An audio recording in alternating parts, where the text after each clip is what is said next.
Welcome, welcome.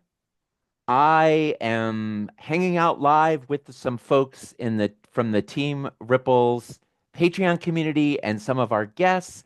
Some of you might be listening to my voice on the Ripples podcast. Welcome, welcome if that is the case. And a few of you might be watching the YouTube replay on YouTube, and if so, hello to you as well. I am Paul the Ripples guy, if you don't know, and we are gathered on a crisp December day to explore hope for the holidays, tips for a grateful, graceful, gritful December. And if you are new to joining us for one of these, we typically follow the same pathway that our little Ripples emails have each week. In the Monday emails, we have a pebble and a boulder and a ponder. And there it's two quotes and something to think about for the week. Well, here the pebble is a resource that I'm using in my work or in my life. And the pebble, or excuse me, and then the boulder is an activity that I'm using personally or professionally. And then the ponder is the meat of our content. And we're going to jump right in to our pebble, boulder, ponder. And I may have talked so much about our Pebble, our resource, that it took up way more time than it should have in our Sunday afternoon session. But if you have not heard me rave about the 2022 movie Spirited with Ryan Reynolds and Will Ferrell, it is amazing. It is only available on Apple. You cannot rent it or buy it in terms of streaming. You just have to pay $10 for a month of Apple. But I want you to know that it's so worth it. And if some of you got the email this morning and may have watched the little video of the cut song, and in fact, let me pause here. Oh, I see a problem with full screen mode that You I can't share. I can't go get my links. So we're gonna try escaping this. Hold on just a second, please. Um, how should I handle this? Yeah, I'm gonna need that. Well, that's a good and people and this is being recorded, so I need to be like sound like I know exactly what I'm doing. Um, So I've got some things that I love sharing with people during the talk, and I will get to it now, which is some links to videos that you can watch. And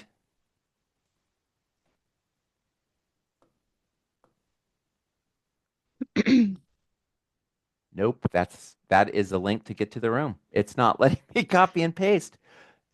Please hold as we resolve. Thank you, Terry. You're a gem. There we go. My little copy and paste might not work. So I think I'm going to stay in this mode. I can still see some of you up here. We might not be getting to post this to the YouTubes, but we'll see how this goes. Spirited, love it to pieces. Um, and one of the things, if you don't know anything about it, the very simple setup is it's yet another retelling of A Christmas Carol. And as they joke about in the movie, who needs another retelling of the Christmas Carol? Well, we do because this version is set in present day, but it's told from the perspective of the ghosts. And if you've read Christmas Carol, if you've seen any of the bazillion remakes of the original movie, you think that the haunt happened one time to Ebenezer Scrooge. But it turns out that behind the scenes, there is this whole team of angels whose job it is to do a haunt every year on Christmas Eve, Christmas morning, so that they can try to get one person to become a better person that they've been. Why would they do that every year? And why would they focus on one person? Because of the power of ripples, so they say in this movie. And there early on, there's actually a song that was called Ripple that is this amazing dance number that they had to cut from the movie for various reasons, which at first I was furious. And then I'm like, oh, I understand creative, blah, blah, blah. But they stuck it in at the end when the credits are rolling. And so it's this amazing number after you're high from watching this whole movie. I've actually put three. Oh, yes, Ted Lasso, Carol, good point. Go get Apple for a month. Watch the heck out of Spirited. Watch Ted Lasso. Maybe catch Shrinking. There's a bunch of good shows on Apple. Um, But I also put in the link two other numbers. One is the opening number, and one is the almost closing number that doesn't have any spoilers in it, because there are some really cool twists and turns. This movie, warning, this movie is not for children. It uses big time grown up language. It deals with a very heavy themes, death, suicide, um, self-harm, all kinds of really heavy stuff. You will probably cry. It might remind you of some grief loss, and I'm telling you at the end, you're gonna be like, "Oh, I love being alive." So good. The end for the pebble. Because I could go on. I could start acting out scenes right now. If you want to make a ripple, if you want to make a wave, playing safe and thinking small doesn't move the ball at all. There's humanity to save. Can we really make a ripple with our feet up while we float, too afraid to rock the boat? If we never test the waters, we'll never know just how far the ripples go. All right, let's move from pebbling to bouldering. And what I wanted to do with our boulder is actually to share with you this list of some holiday tips that we first put together in 2021 for these Zoomy Zooms that we do each month with the Team Ripples Patreon community. We'd love to have a few more join us. We'll get to that later. Um, and this content we ended up sharing almost every year. We dust it off and we kind of do variations. And I just wanted to share a couple of my favorite with you. And this is basically, they're all stress management tips. The first one I call the thermostat of expectations. And somebody at some point has probably told you that in the winter you can save some energy if you lower your thermostat just by a few degrees. Not so much that it is so uncomfortable that you can't be, that you don't like being at home or you have to have 16 layers on, but a little bit can save some energy and still keep you comfortable.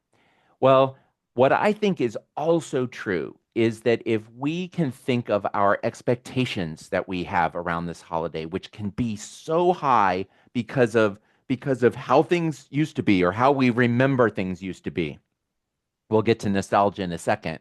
And just the expectations we put on ourselves and on other people, and the expectations that other people put on us, and this idea that the holidays are supposed to be all this, and we're in this mood, and we get these gifts, and the food is this good. And if you would like to save yourself some energy, one of the best things you can do is lower your thermostat of expectations a little bit. Not so much that it's terrible. You don't want to expect doom and gloom around every corner. No, it's okay to have some hopeful expectations, but maybe to lower them just a little bit. The gift of nostalgia. Some of you will remember these little presents I put together, three different boxes. Actually, this came from a treat somebody sent me. I hate it when this causes me to disappear. Let's see how we do this. I'm here. I'm here. Um, Three boxes, each have the word nostalgia on it. The three boxes are of different sizes because nostalgia comes in different sizes. And if we hold on to nostalgia too much, and we want all nostalgia all the time, we find that nostalgia can be toxic. It can be very unhelpful because one of the things that the reason nostalgia isn't just memories is we sort of tinge them, we flavor them, we sometimes enhance them. We hold on and remember things as better than they actually were. We only remember the good parts. We drop out some bad parts, and that's okay to do a little bit. And if we do it too much, then we start create the thermostat starts going up on our expectations. And so thinking about which size of nostalgia you're bringing to the table this holiday, and can you maybe shrink down your or the nostalgia gifts will roll off the table. So pick your size of nostalgia and be mindful of which. Oh, enough nog. This is one of Jamie's coffee mugs that I found up in the cupboard that he gets mad that disappears every December because I use it for this talk. And I made this little enough nog label that just comes on. It's just got tape on it. And this sits on my computer the whole year. But when it's time to talk about making enough nog and making sure that you have enough. And what is enough nog, you say? It's a delicious drink where you say to yourself, I have enough. My effort is enough. My skill is enough. My current mood is enough. What others bring to the table is enough. My life is enough. Today is enough. I am enough.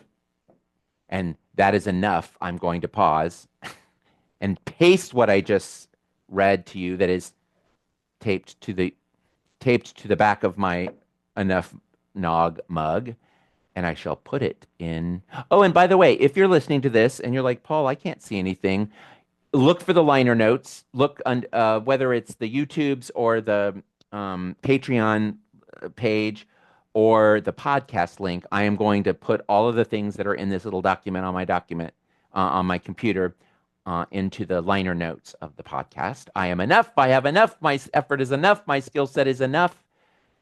And you need to practice saying that.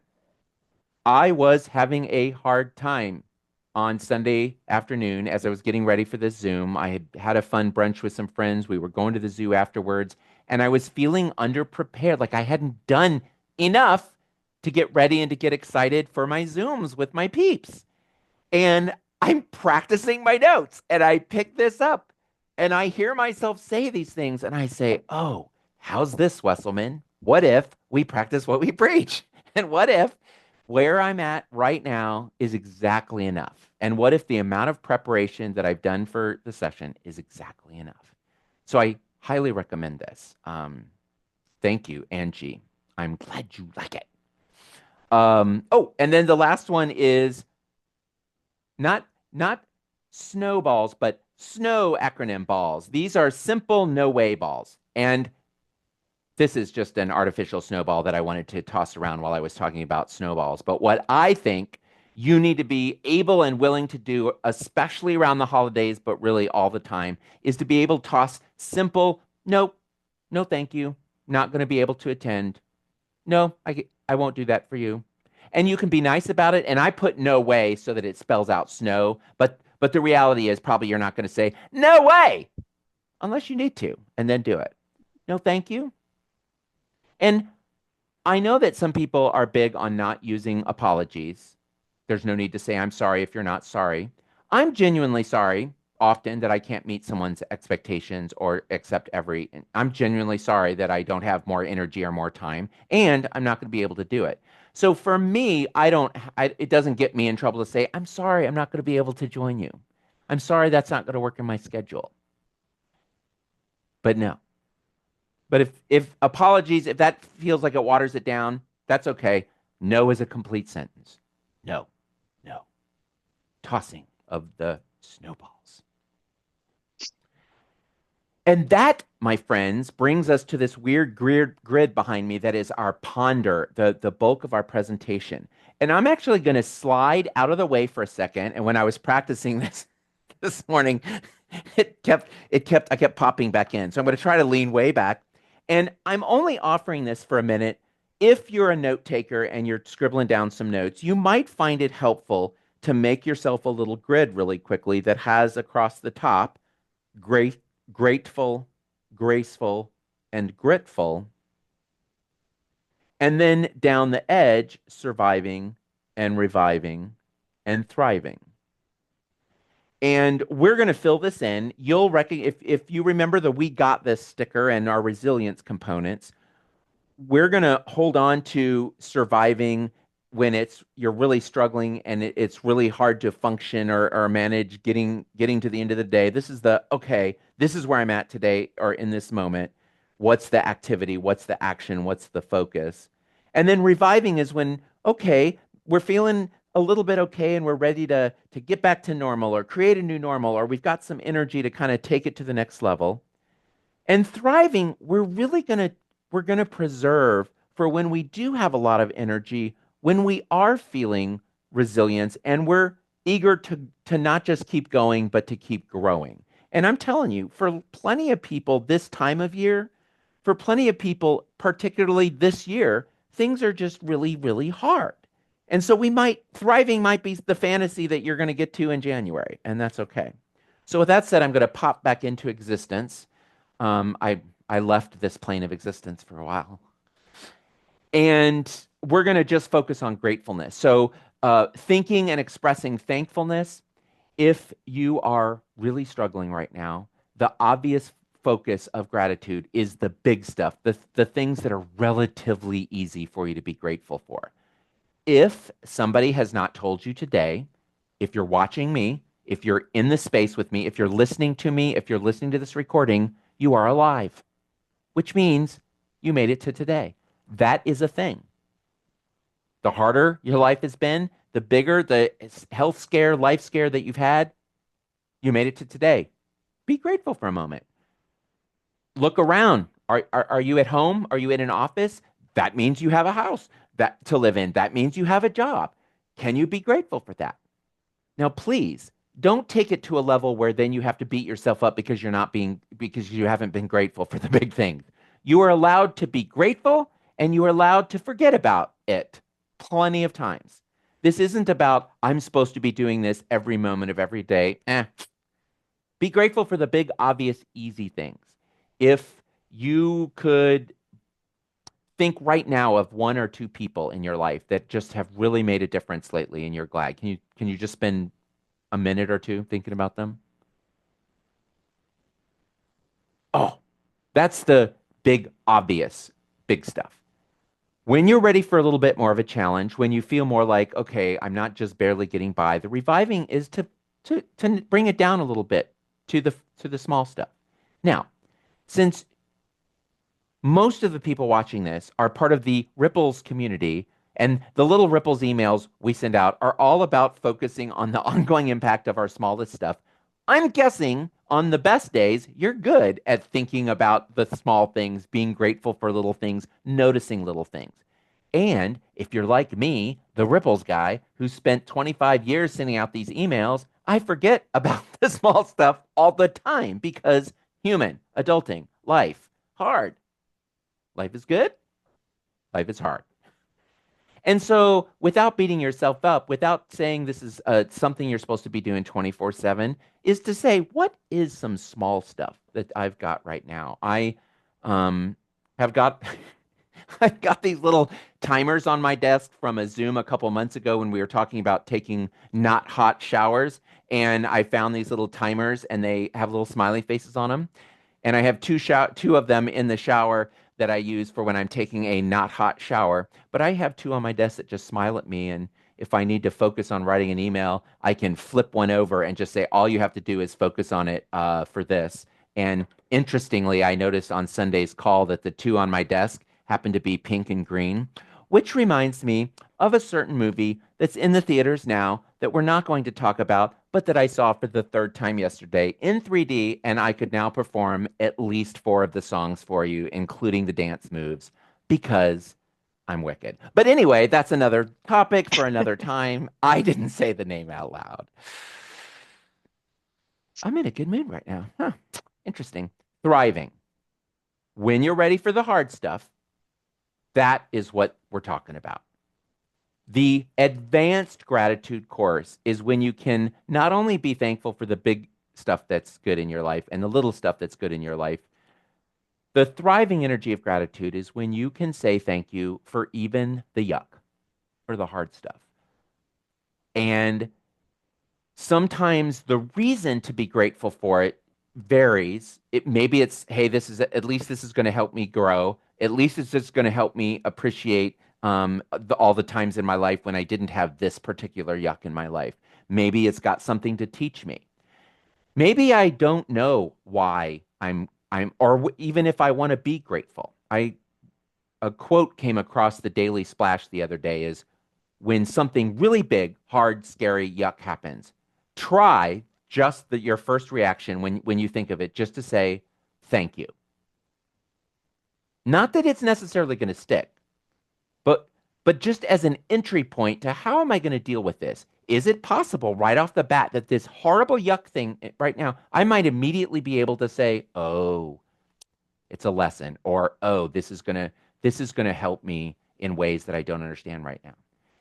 And if it doesn't, if that sounds horrible to you, if you're thinking about some really big, hard, yucky thing right now, and you're getting upset at the thought of Uncle Paul telling you to be grateful for it, that's the wrong thing. You're not ready for thriving. I'm wrong. Go back to being happy for something warm and fuzzy. And I don't think it is required for successful adulting to be grateful for every yuck there is in the world and in your life. No. And I think it's an opportunity when you're there. We studied this in one of our other Zooms, existential gratitude. And I found this um, research instrument that asks a couple questions. And I'm going to read it. I pulled out my notes. I don't even remember what Zoom that was from. My life is full of hardships and suffering, and I can still count my blessings. I am grateful that my inner resources have increased as a result of overcoming adversities. I am thankful that I have something to live for, and even though my life has been hard. So some of this is even though, and some of it is, oh, this very thing I can be thankful for. Please remember that that's for the good days when you can handle, when you're ready to thrive, and it's not for every day. Let's shift from gratefulness to gracefulness, having patience and generosity. If you're struggling right now, if things are really hard, the surviving energy is to have patience and generosity solely towards yourself or primarily towards yourself. And to really say, this is my number one job right now because things are really hard. When you're ready, when you've got a little bit of extra space and you can afford the time and energy, the reviving energy is extending this out towards the friends and family that are easy to love. Not necessarily all your friends and family, because if you're like me, some of my friends and my family, I love, love, love them, but I don't always like them. And it's not easy for me to have patience and generosity with them all the time. So the reviving energy is extending patience and generosity out towards people that it's easy for you to do this with. And to consciously do it, to practice doing it, maybe to take it to the next level. It is possible. And when you're in thriving mode, this is where you're able to extend it out towards everyone, even the people that it's really hard for you to be around. And again, remember, this is advanced. This is the not for everyday use, especially when life is really hard or the holidays are a big struggle. And some of you know my little four squeegees, the little mantra that I use in the shower after I take my yummy shower. I have a chore because I have these glass enclosures that I have to squeegee. And I despised the task until I came up with this little mantra that is based on a loving kindness meditation where I extend, oh, yeah, and the group on Sunday asked me to put it in the chat. So hold on, I copied it out. And I start with myself. May I be healthy. May I be safe. May I be wise. And may I be at peace. Then I extend it out to somebody I care about. May Jamie be healthy. May Jamie be safe. May Jamie be wise. May Jamie be at peace. And then I think of somebody that I don't have positive feelings for somebody I'm really frustrated with. May they be healthy. May they be safe. May they be wise, and may they be peace. And I will tell you very honestly, I sometimes pick somebody and I do that and I don't feel it. It doesn't feel right. I don't want to give them that. And so I don't. I back up and I either think of somebody that I'm maybe just a little bit upset with or somebody that's a little outside my comfort zone to extend this towards, and I go with them. Because I don't think we have to make ourselves do, I think it's problematic and I think resentfulness never breeds generosity. And then the last one is may we all be healthy. May we all be safe. May we all be peace. May, may we all be wise. May we all be at peace. And I will say, did I have preferences during the election? I had strong preferences for who I wanted. I wanted my team, and I'm very my team. And most days leading up to the election and many days after the election, I've been able to say, may my team be healthy, may my candidates be safe, may they all be wise, and may they all be at peace. And for several weeks it was, and may they win. And then if that's my step two, my step three is may the other side, may those candidates be healthy, may they be safe, may they be wise, may they be at peace. And I said that then. I say that today. I will keep saying it. I want my team to be healthy, safe, wise, and at peace. And I want the other side to be healthy and safe and wise and at peace. And of course, I think we don't even begin to dig our way out of the mess we're in until we remember there really is no us and them. And it's may we all be healthy. May we all be safe. May we all be wise. Even when we're arguing, may we all find peace. Scott, oh my gosh, I didn't see you were in the room. Goodbye. I'm sure you're off to go help some student or help a parent. Thank you for being here. Oh, and now we return you to your regular schedule broadcast. That was brought to you by Hallmark and Monona Grove. Um, okay, did we cover that? Yes. Uh, Gritful, passion. I hope he heard that. Do you think he heard it? He probably did. Um, Grit, passion and persistent. If you don't know this fabulous woman, Angela Duckworth, she was brought in, I believe it was at West Point. Some a military school brought her in, said, we've been having a really hard time figuring out how to screen to get cadets for our training program that actually stay and that actually make it through and don't fail. And they, tried looking at people who are athletic, people who are smart. They had all these really high standards and they weren't doing well as predictors as to who did well. And what Angela Duckworth came up with after a bunch of research that she's now since applied across so many different fields, so many age groups, is this concept she calls grit, passion and persistence or perseverance for long-term goals. So the extent to which you can set a long-term goal and stay excited about it and continue going despite encountering inevitable obstacles. And the more grit people have, the more it turns out they can stick around and do hard things. And one of the things that came out in our second and third and subsequent rounds of research is that to some extent, people have a set point of grit. And to another extent, it turns out we can grow our grit. And what I need you to know, if you're really, really, really struggling, trying to develop passion and persistence for a long-term goal, you need to know that long-term, when you're struggling, is today. How can I get through today? And again, I need you to know that there are times, including a few days ago, when I think I'm not supposed to be the one leading these sessions when I'm struggling so much in various points in my life. And what I remember doing 3 days ago, 4 days ago, is getting up and really being really just really struggling. I had a bunch going on in my head and in my heart, the world, and I didn't know how I was going to get through all of my normal morning routine, which involves hopping out of bed, making the bed, and taking the pills, and doing an hour of meditation, and walking 4 miles, and blah blah blah blah blah blah blah. And it sounded horrible. And then again, luckily, I had been putting together and reviewing these notes. And I said, what if my only goal is just to get out of bed and make it and get downstairs and then absolutely crash on the couch? You can put in headphones even though Jamie's still sleeping, and you can watch TV if you want. Got downstairs. It was an easy step from there to do the next thing. And then I really did after I meditated and after I got my walk done. I said the long-term goal is to get the things done and make it to the end of today and worry about tomorrow. So fantastic. Trish, thanks for being here.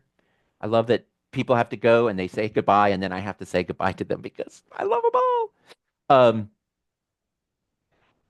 when you're ready to revive, I wonder what it's like when somebody's listening to this and they're thinking, why is Paul randomly? We'll save that for another day. The reviving energy is when we can look out just a little bit farther to this week, this month. And again, that's when you've got the right time and energy. There are some benefits to be able to think out a little bit longer. You can strategize a little more wisely. You can tend to some baby steps and you can accomplish bigger things when you've got a farther out timeline, right? And some days are about surviving. So you need to let go of your getting a lot done or getting things done on the big thing and focus small. When it feels better, then we can think of a longer time frame. And again, when you're ready to kick butt, when you feel like you've got things under control, absolutely you can expand. The thriving is when you can talk about this year, when you can talk about your lifetime, and you've got a little zest for long-term setting goals and sticking to them despite whatever obstacles come up. So as I wrap up this big old quadrant, what I our grid, I'm going to step back aside from the visual screen and try to stay out of the screen.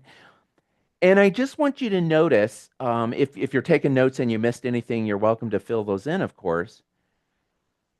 But I'm also just curious for you to take a minute and look at this and say, where am I at right now?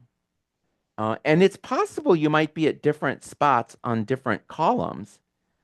But if it feels more like a surviving day or say a week for you, can you give yourself permission in the next couple hours, the next couple days to focus on being grateful for the big stuff, being graceful towards yourself, and just thinking about what, with a long-term goal is today, how can I bring some passion and perseverance to get through the day? And my friend, if today is too long, think hours, think minutes.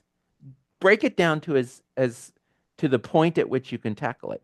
If you feel a little revivey, if you feel like you've got some gumption, that's when you can tone down from big stuff gratefulness to small stuff gratefulness. You can extend gracefulness out towards friends and family that are easy for you to love and and the like.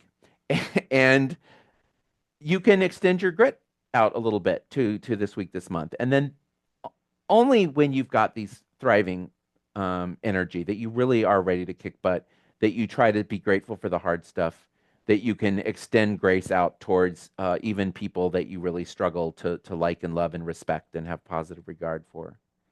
And then you can think bigger in terms of what am I gonna dive in and get. We have covered quite a bit of ground.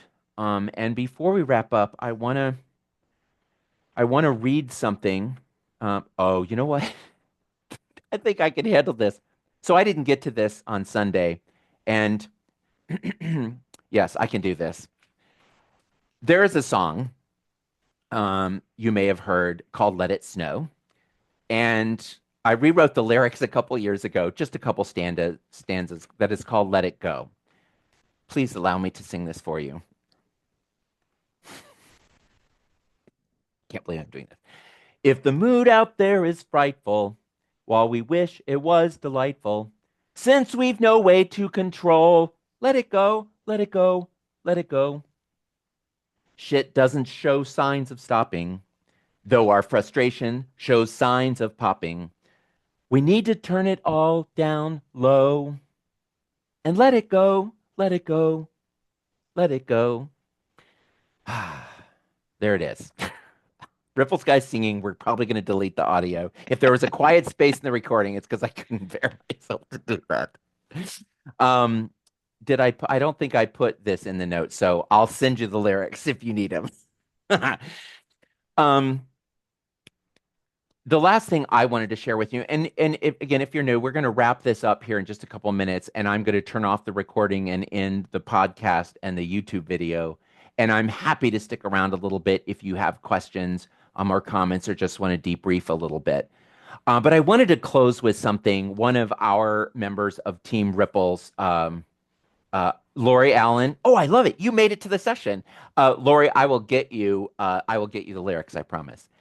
Uh, but Kelly, one of our regular attendees, I'm pretty sure she wasn't able to join us for this and is going to catch the recording. Hi, Kelly, if you're listening to the recording. Um, but she sent something a couple days ago that I just thought was so great, and it's been up on my computer. And I'm forgetting the name of the newsletter it was in. The quote is attributed to someone named Bruce Marshall, and it says, I wish for you a season in which there is room for the complexities that occur during this time. A season of complicated memories, of happiness and pain, of comfort and loss, of disappointment and fulfillment. a season of joy, which also has room for sadness, because gladness and sorrow, he says, take place together. And I'll pause really quickly just to paste that into this. And I will say, um, really quickly, whether you are listening to the podcast, whether you are watching the video, whether you are with me live, these sessions have absolutely breathed new life into some of the content that I have been developing and presenting for many years. These gave me hope during the pandemic when I didn't know if I was going to be able to, or when I was going to be able to create ripples out in the world in person presentations. And it's allowed me to connect more closely with the members of the Team Ripples Patreon community, who are folks who pitch in a few dollars every month, and collectively they pay for the $300 it costs me to send out ripples. They pay for printing costs for stickers and postcards. They pay for my health insurance, and they pay for the websites that where a lot of people visit to get hope in between Mondays. And so, if you're not a member and you'd like to be, you can find me as the Ripples guy on Patreon, or reach out to me, and I'll be so happy to share with you a little bit more about that program. For now, I will say thank you, and we'll see you in the new year.